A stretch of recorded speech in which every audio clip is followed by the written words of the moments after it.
लड़के ने पहली बार स्कूल के मैदान में मुलाकात की। फुटबॉल मैच था। वह गोलकीपर है। घुंघराले बाल, लंबी नाक, गहरी आंखें, सफेद टी शर्ट, उसके माथे से थोड़ा थोड़ा करके सीना टपक रहा था। बॉल आकर सीधा मेरी साड़ी पर लगी। बॉल कीचड़ से भरा हुआ था। वह दौड़कर मेरे पास आया और सिर झुका लिया। उसने कहा, मैंने देखा नहीं।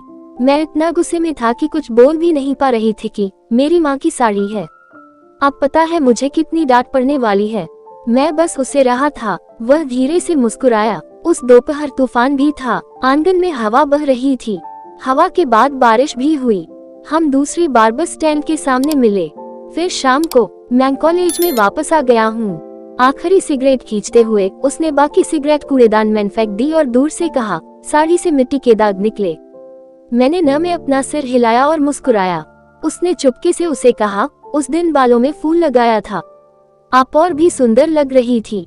अचानक बिजली गिरी। वह चौंका। मैं उस शाम तूफान आया था।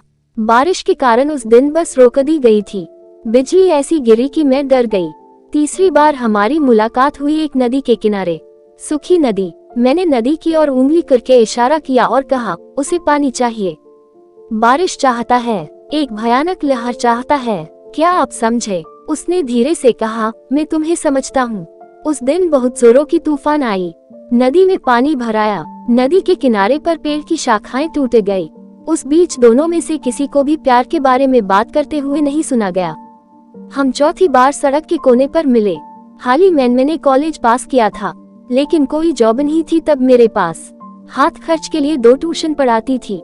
हाथ में पेन लेकर सड़क के फुटपाथ पर नीचे सिर झुककर चल रहा था।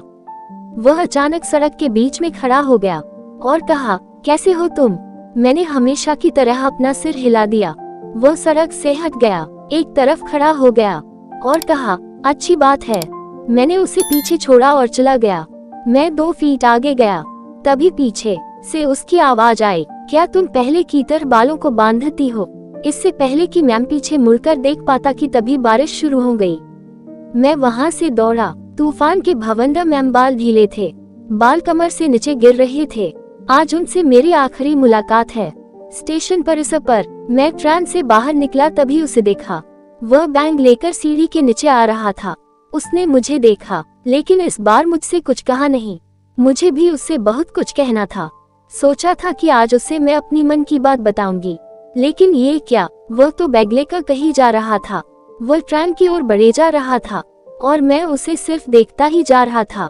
सोच रहा था, क्या मुझे उसे पुकारना चाहिए? बहुत सोचने के बाद मैंने आखिर उसे पुकार ही डाला।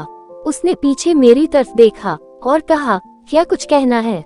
मैंने नीचे की तरफ फिर से अपना सिर झुकाया और कहने लगा, नहीं। वह अजीब सी शक्ल बनाकर मेरी तरफ देखने लगा और मुझसे कहा, आज तुम बहुत प्यारी लग रही हो।